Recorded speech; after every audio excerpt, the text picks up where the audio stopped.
The Dating List is a 2019 Real One film directed by David I. Strasser.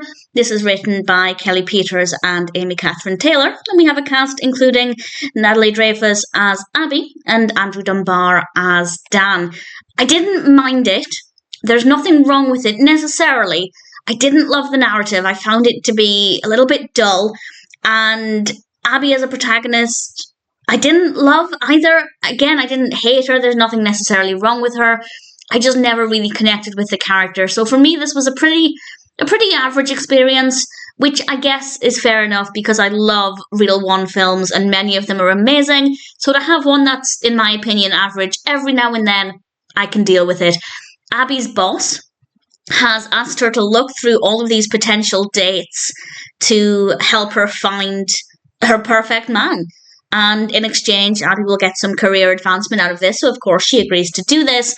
And there are some romantic parts to this for Abby herself as well. And it gets a little bit complicated for the characters. And I won't say any more than that. I don't want to give away too much. It's absolutely fine. I mean, I'll be honest, I don't love the narrative. I just don't love this concept of a boss asking an employee to screen potential dates. I find it to be very strange. And I didn't really get on board with it as a narrative, so I didn't love it. And also the actual events that happen are not that interesting either. So I didn't really care for the narrative. And I didn't like Abby very much. Again, I didn't hate her. I just never really connected with her. I found her to be a little bit dull. And I guess I didn't like the fact that she was willing to do this ridiculous task just to get some career advancement. So didn't really agree with a lot of her motivations either. Dan, I don't mind as a character, didn't have any issues with him at all. The pacing of the narrative is fine, but the specifics are just maybe not the most interesting. There is a bit of a variety in what happens. That doesn't necessarily mean the variety is interesting, but it's not stale, it's just not the most exciting. Technical aspects are fine, music is good, camera work's good, lighting's good, performances are absolutely fine as well.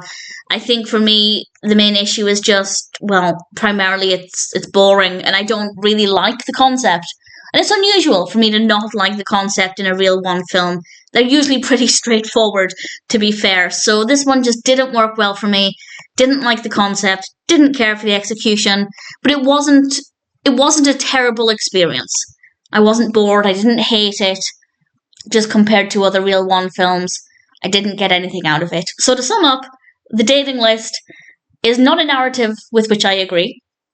I don't care for most of the characters, but Dan was okay. The specifics are a little bit dull, but ultimately there's nothing bad about it.